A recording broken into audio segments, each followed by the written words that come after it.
Later on in the evening, came home and started cooking. I'm watching, the coverage. I would have to say, guys, CNN did a great job on last night, with the political, with the election coverage.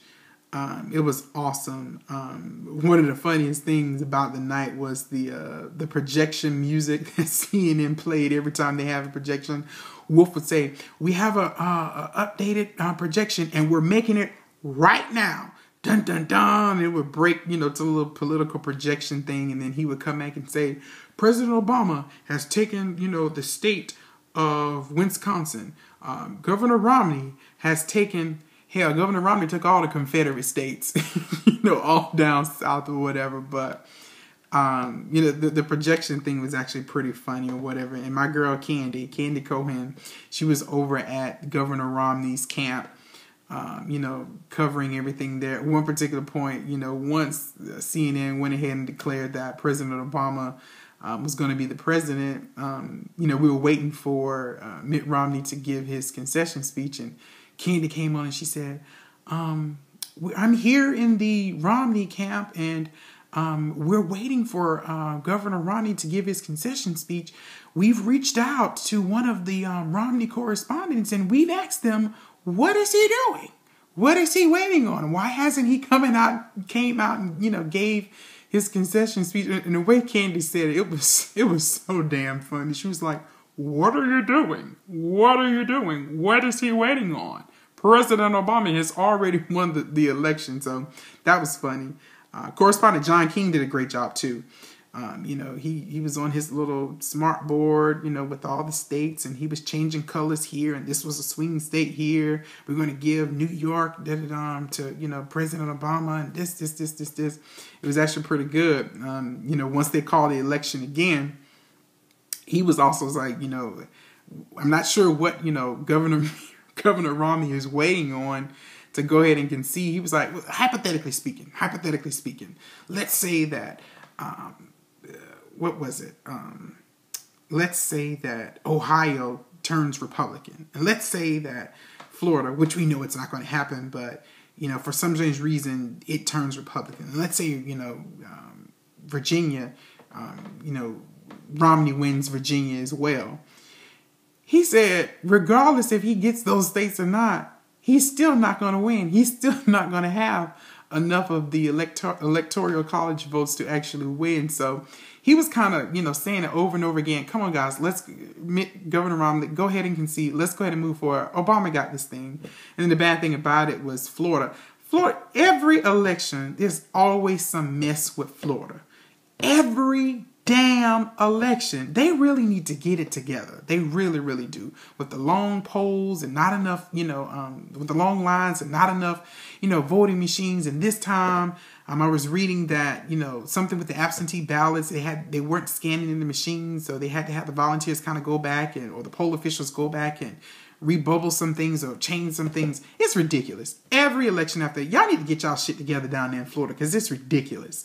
It's ridiculous. President Obama even said it when he was giving his acceptance speech, that, we need to make some changes. But, truth be told, voting is a state thing. So I don't know how much the federal government can do he might can lead the pack and try to change some stuff. I don't know how he's going to do it. But John King, man, you did an awesome job last night. Awesome, awesome job. You kept it real as well.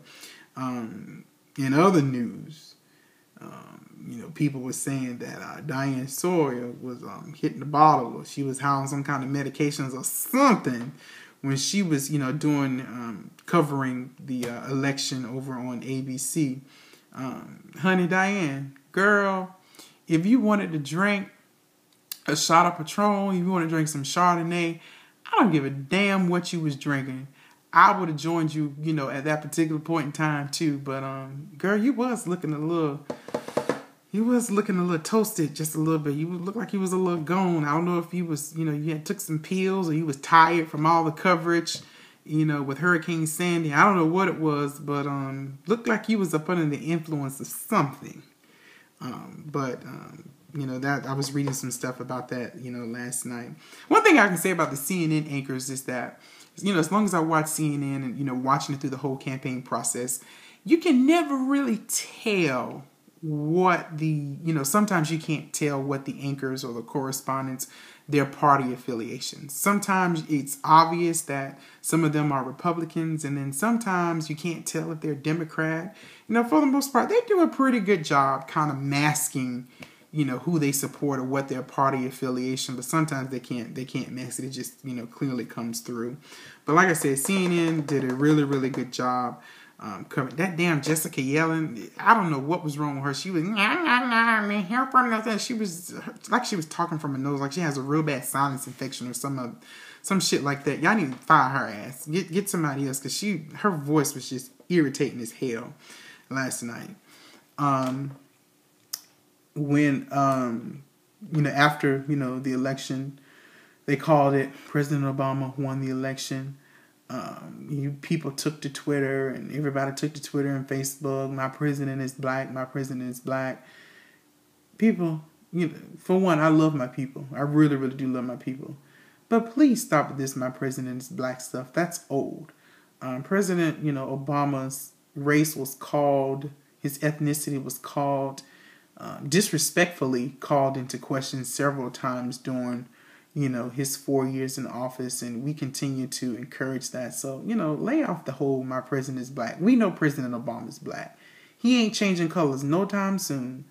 So, let's just move past that and let's come up with some kind of new slogan. "My president is back," or "my president is black and he's back," or something of that nature. That mess is just getting old. I pissed some people off yesterday, putting up a post, but oh well, they'll get over it. But all in all, man, yesterday was awesome. I'm just glad to see that, President Obama is back in office for a second term. He has a long road ahead of him, though, guys. So we definitely have to keep President Obama in our prayers, keep him lifted up. He's dealing with the House of Representatives that's Republican, and he's dealing with the Senate that's Democrat. Even some of his Democratic, partners are not too happy and not too thrilled with him as well. So when you look at the actual map of the United States as well, it's a lot of red there. Most of the votes are in the urban areas where, it's highly, populated and things of that nature. But when you look at the states and things like that, there's a lot of red states. So this was a real close race, man. I mean, I can honestly say that the country is really divided. So, President Obama is really going to have to work on bringing the country back together, tapping into, some things to get people, back on board with him and his agendas, and get him on his ticket and things of that particular nature. So he got a long road ahead, but I'm glad to see that he's back in office. I'm proud of President Obama. And, one thing I can encourage everybody is the election is over now. Don't lose focus. Don't just throw this, now the election is over, everything is over and done when you get back to your regular lives. Stay informed. Stay up to date with what's going on. Because, President Obama is really going to need our support. There's going to be a lot of people that's going to be out there attacking him and things of that particular nature. And we got to make sure that we are informed on the issues and that we know what, the agendas and the things that he's trying to push. So that's my election recap. But I guess I'll holler at you people later on. Peace.